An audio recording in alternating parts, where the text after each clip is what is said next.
नमस्कार मित्रों, जय RCM। मैं हिताक्षी डोबरिया आपका स्वागत करती हूँ मेरी YouTube चैनल पर। और आज मैं आप सभी के बीच में लेकर आई हूँ एक नई कहानी। एक बार की बात है, एक गांव में एक मूर्तिकार रहा करता था। वह मूर्तिकार बहुत सुंदर सुंदर मूर्ति बनाया करता था। उसकी मूर्ति की तारीफ पूरा गांव करता था। एक बार उस मूर्तिकार के घर में एक पुत्र ने जन्म लिया। धीरे धीरे उसका बेटा बड़ा होते चला। वह भी अपने पिताजी को मूर्ति बनाकर देख उनको भी इच्छा होती थी कि मैं भी मूर्ति बनाऊं। उसके पिताजी ने उसको मूर्ति बनाने का काम सिखाना शुरू कर दिया। देखते ही देखते बेटा बहुत सुंदर मूर्ति बनाने लगा और उसके पिताजी को बहुत ही प्राउड फील होता था कि मेरा बेटा मुझसे भी खूबसूरत मूर्तियाँ बनाता है। फिर भी पिताजी उसकी मूर्ति में कोई ना कोई कमी निकाल देते थे। उसका बेटा उसकी कमी को सुनता था और उस कमी को दूर करने की कोशिश करता था। कमी को दूर करने की कोशिश में उसके काम में निखार आ जाता था। उसकी मूर्तियाँ पहले से भी बेहतर बन जाती थी और देखते ही देखते जैसे ही बेटा बड़ा हो गया कि उनकी मूर्तियाँ पूरा गांव खरीदने लगा। जिस दामों में पिता की मूर्ति बिका करती थी उससे कई ज़्यादा दामों में उसके बेटे की मूर्ति बिकने लगी। यह देखकर पिताजी बहुत खुश हुए, पर उसको बावजूद भी के बेटे की मूर्ति में कमी निकालते जाते थे। एक बार उसके बेटे को गुस्सा आ गया। उसने कहा, पिताजी आपको क्या पता मूर्तियाँ कैसे बनती है? आप देखो, आपसे ज़्यादा मेरी मूर्ति बिकती है।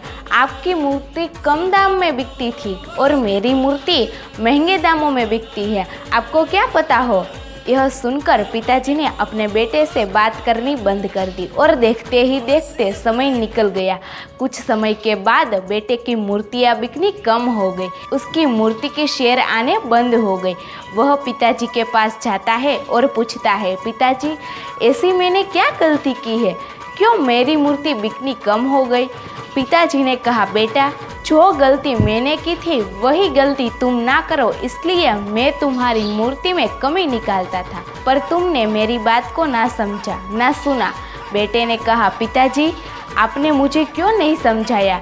तब पिताजी कहते हैं, बेटा समझाने से इंसान नहीं समझता, जब उसके साथ बीतती है तभी उसे समझ में आता है।